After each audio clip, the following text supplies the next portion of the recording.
Hello and welcome. This is John Mason. I'm the founder and main facilitator of Masters of the Journey, and we have a very special interview today with Curt Remington.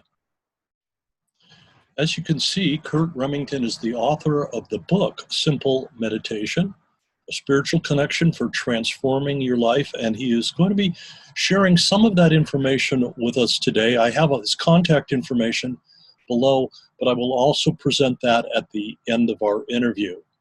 So I just wanted to say hello, Curt. Here we go.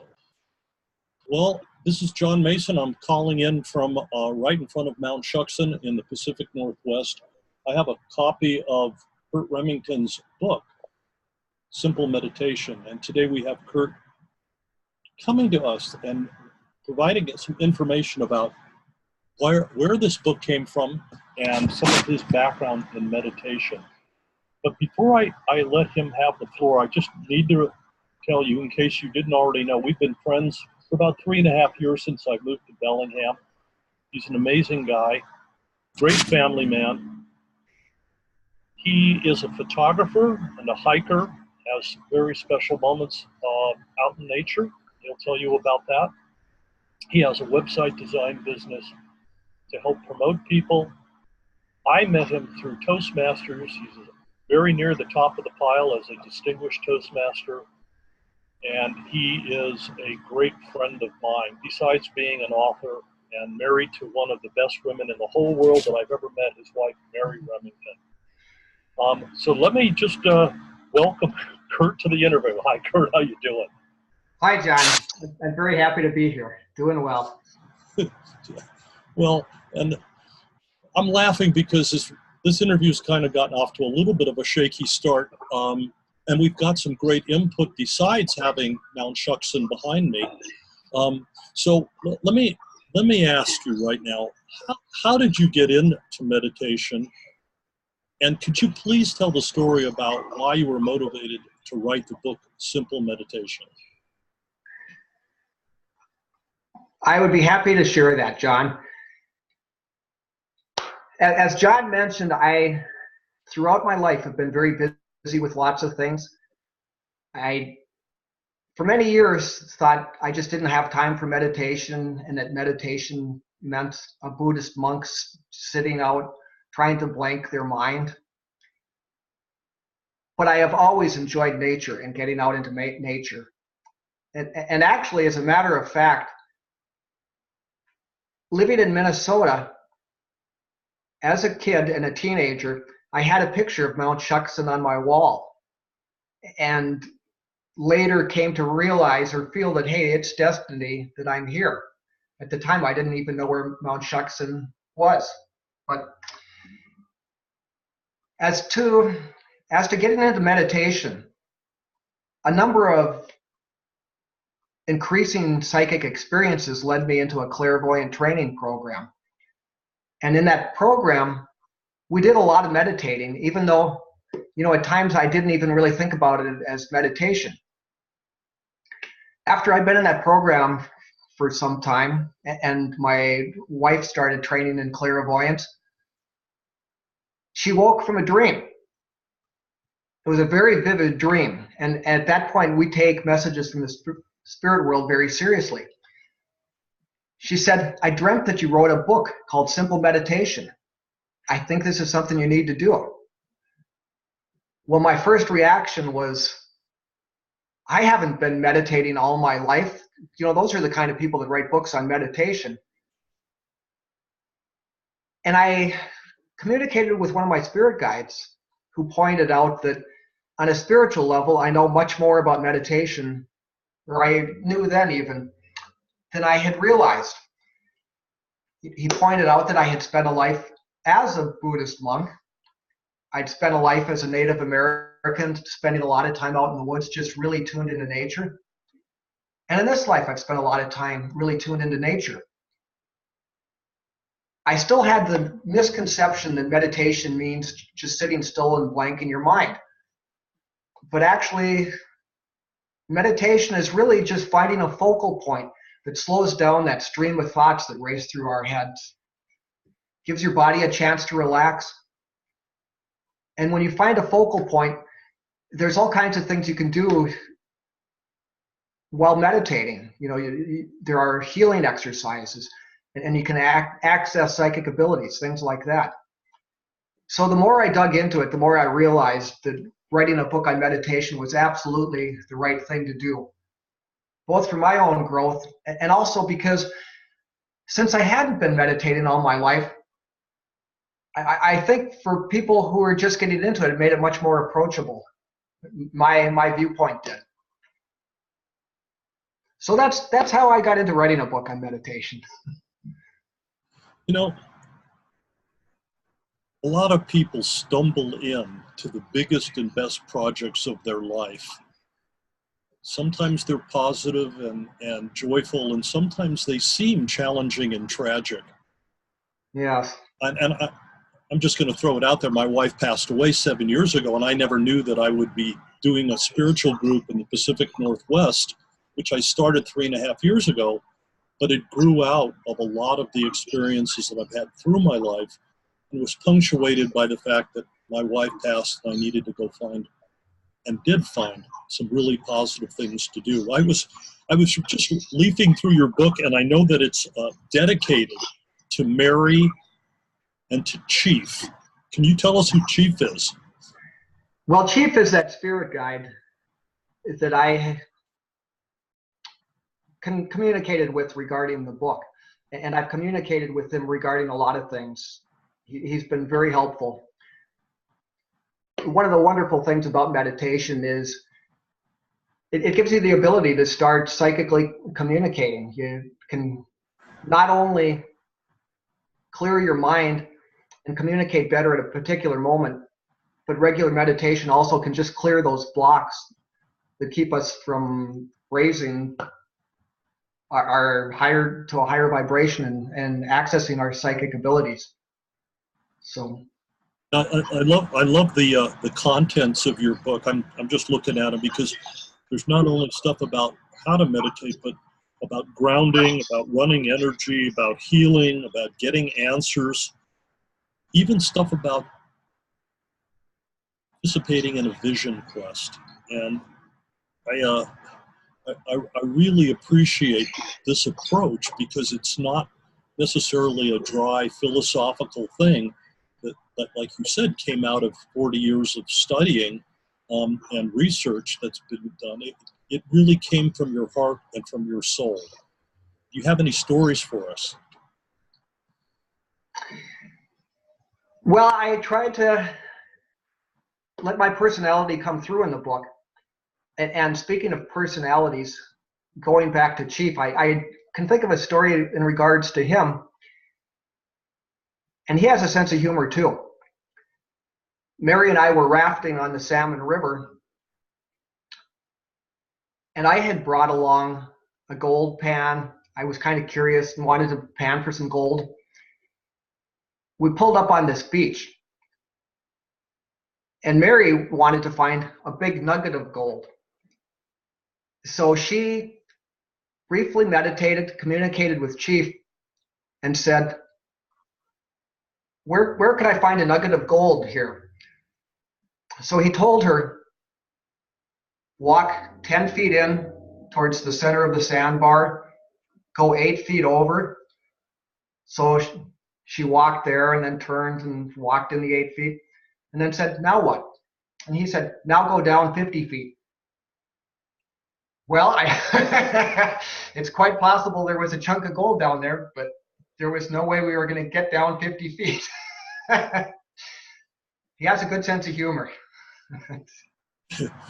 That's a good story, and it ties it all together between guides and nature and the kind of world that you love to be in. I noticed that over your shoulder there's a couple of well, actually I think 3 wolves hanging on the wall. Yes. Stories. I do have wolf stories. Since way back, as far as I can remember, I've just really been drawn to wolves long before I started formally meditating. And when I got into meditating and communicating with guides, I found that I have a wolf totem animal. which to me, it's kind of like a guardian angel. In fact, I asked him, what is your real relation with wolves? And he said, really, you might think of me more as a guardian angel. In the spirit world, I'm not a wolf, but I present that image because of the symbolism, the wisdom and protection, that kind of thing. Or I don't know, maybe even because I've always liked wolves. But anyway, I've had a couple of really cool wolf experiences, and I think it was his way of letting me know that he's around and giving me absolutely validating experiences that the psychic stuff is real. Now, one example is I was at the Vancouver Zoo, and it was kind of a coolish day in the middle of the winter. There weren't a whole lot of people around, but I made a trip around the zoo. I came to the Arctic wolf exhibit, and there was one wolf pacing around. He noticed me, walked over, looked right up at me, and I could feel him working to communicate with me. And then he walked about 50 feet away and started howling. It was an absolutely magical experience. And not only did he get all the Arctic wolves at the zoo howling, but then there was a display of Vancouver Island wolves about a quarter mile away, and they all started howling too. And I felt like I was being serenaded. It was just an absolutely magical experience. And I actually, if I can get this share to work right, I've got a few pictures of him.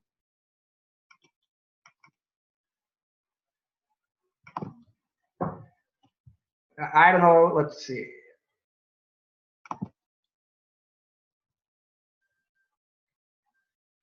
That was him looking up at me. And that is when he went to go howl.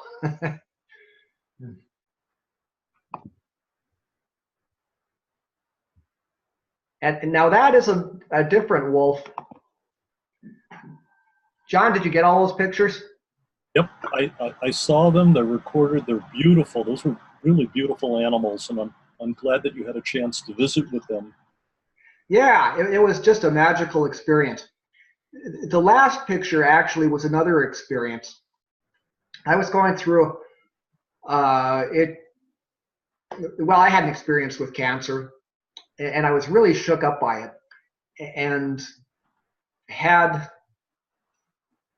a hard time spiritually connecting for a while. I kind of felt like I had so much anxiety that I was a little bit disconnected. I actually had an interview about my book, just like this, scheduled. I went through the interview, and I ended up talking about my wolf totem animal. Well, the next day, Mary and I went into town,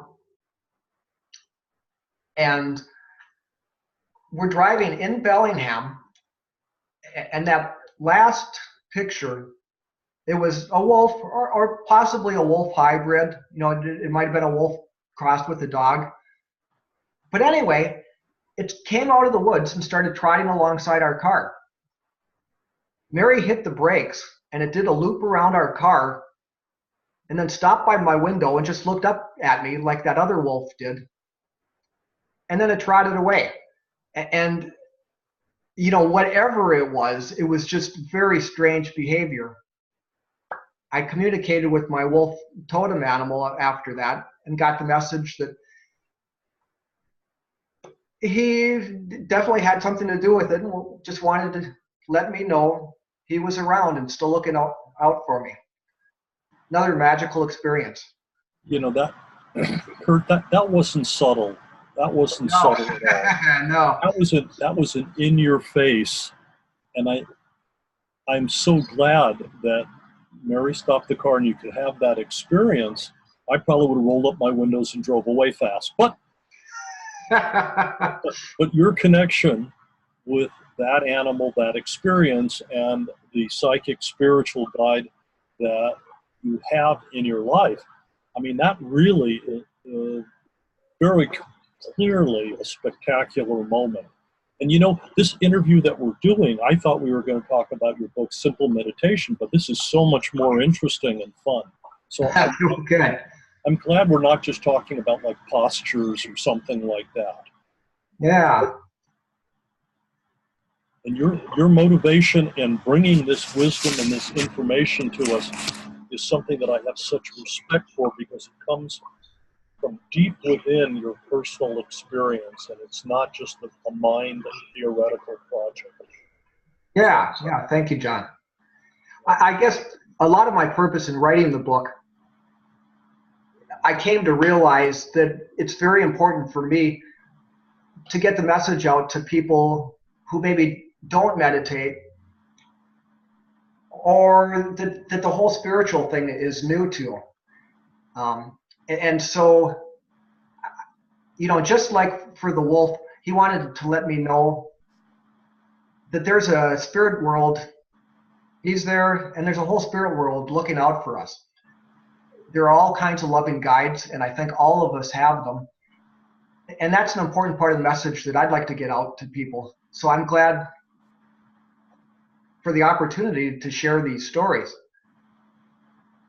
You know, I just got off another video conference interview, and it was similar in the sense, not about the topic exactly, but it was about having these profound, spiritually transformative experiences, often enhanced or coming out of meditation. I want you to speak more about the value of meditation for connecting you with this world. But when people come out and they integrate some of this, they have some sort of burning desire, a passion, a need to be of service and to communicate this. And I just heard you say that so beautifully. Thank you. Thank you. How does meditation help you to connect with it? Well, meditation. All right. My book is called Simple Meditation. And I would say the simplest form of meditation is to get out into nature. And I had mentioned that meditation really means finding a focal point. So when you get out into nature, there's all kinds of focal points. Maybe the sound of a stream or the sound of waves. It could be just taking in a beautiful view, or even the smells of nature. If you sit, calm your mind, and if thoughts pop in, just let that go and tune back into the detail in nature. It's a wonderful way to connect with nature. Now, my book also goes into more formal techniques, but techniques that really accomplish something, like, say, a grounding exercise that connects your first chakra to the center of the earth. And when you do, your body feels more safe, more relaxed, and it gives you a place to let go of things. Another thing the book talks about is running cosmic energy, which kind of connects you to the energy of the heavens. And when you run these energies, it allows you to let go of blocks. There are all kinds of benefits. You know, there's certainly the being more relaxed, which people think of. But as you let go of blocks, you're letting go of maybe blocks to your health, blocks to your happiness.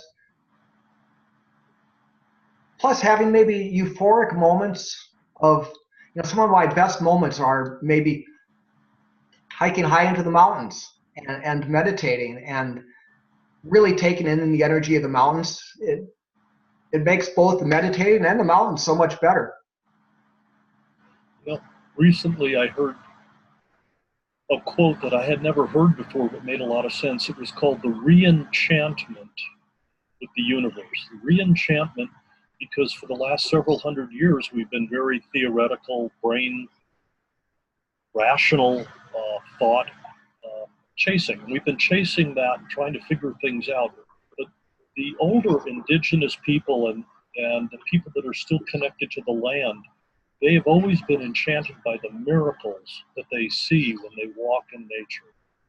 And anybody can relate to the fact that as you're walking down the beach and you're feeling the warm sand in your feet and toes, you're listening to the waves, you're looking for the life forms that dwell in that marine environment where the ocean meets the land. Everybody can see the miracles and feel the re-enchantment happening. And in our urban lives and lifestyles, sometimes we don't make time for that. And you are a living, breathing model of of a person who follows the trail and goes way back to really experience the spirit and the wonderment that we can find by being a part of nature. And I think that that's a blessing for you to do and for you to share with us. So thank you. Thank you, John. I appreciate the opportunity to be here. Well, one more thing I wanted to ask of you. We're considering doing a program for our local Masters of the Journey group. And I know that you were interested in possibly presenting about meditation to help us access our creativity. And I really love that topic. I think that would be really good for our community. Would there be a few words that you could speak about that to help introduce that? Yes. You mentioned that our society has become more intellectually focused. I think that's absolutely true. And I think that people have a lot of maybe less intellectual, more artistic type creativity that's available to them by getting psychically connected. There's a whole wealth of information. Well, for example, if you try to, I guess a wonderful example would be my book. If I was looking for a meditation exercise for a specific purpose, if I was to sit down and really try to think one up, I might be able to think something up, but it's probably not going to be that great. But I would sit down and I would meditate and I would ask for one. And one would come to me, and it came to me psychically, possibly, maybe it was something from my life as a Buddhist monk, or maybe it's from a wise spirit who had a great idea and wanted to share it, wanted to get it out to the world. So a lot of, I guess what I was talking about in regards to an exercise or workshop on creativity is accessing all the information in the psychic world. And I think that we have a strong presence there already. When we're sleeping, we're probably out of our body, our spirit's out of our body doing all sorts of things. You might have a really great creative project that you've already been working on in the spirit world. And if we can access that information through meditation, we can manifest that creative project in this world. I think that's maybe how a lot of great discoveries, maybe great paintings, great inventions, how they've come to be. Somebody maybe created it on the spirit world, woke from a dream or meditated on it and said, hey, I've got a great idea. So that's what I had in mind. Well, I look forward to us hashing that out and trying to figure out how we can do a presentation about that. But before we wind down this particular interview, because there's a lot of other ones that potentially we can do. If somebody wanted a copy of Simple Meditation, I'm going to put up your contact information in a little bit. So if anybody wants to get ready to write that down, they can. But do you have any advice for them about how to acquire a copy of Simple Meditation, which subtitle says, A Spiritual Connection for Transforming Your Life? How do you get a hold of a copy of it? The easiest way to get a hold of a copy of the book, I noticed that you've got my website, curtremington.com, on there. If someone goes to that website, there's a picture of my book right on the home page of the website. If you click on that, that will bring you right to Amazon. You can purchase a copy there. Okay, so we got a link at your website. I'm going to put that information up in just a minute. But I really want to thank you for taking your time and spending some time with us and sharing your wisdom and experience. Is there anything you'd like to say as we're winding this down before I put the contact information up? Well, the other thing I'd like to add is in the contact information, there's another website listed, holistichealingnetwork.net. That was a website I created to connect people in the spiritual world and the alternative healing world. And if anyone is interested in information on that, I suggest people visit that website too. Or if you've got a holistic or spiritually related business, go to that website and get a free listing. Thank you, John, so much for the opportunity to be here. Those are great resources for us. I hope people can take advantage. I'll have that contact information up in just a minute. I'm going to stop our recording and then add that contact slide for projection for everybody. But again, thank you so much for Curt. Thank you so much for being with us, and we'll get the word out as best we can. Correct. Okay. Thank you. Thank you, John. For those of you who want more information and contact information for Curt Remington, there's the title of his book, Simple Meditation, A Spiritual Connection for Transforming Your Life. His website, curtremington.com. He was just sharing that resource. The holistichealingnetwork.net, his email, and his phone number. And I want to thank Curt once again. This is John Mason from Masters of the Journey.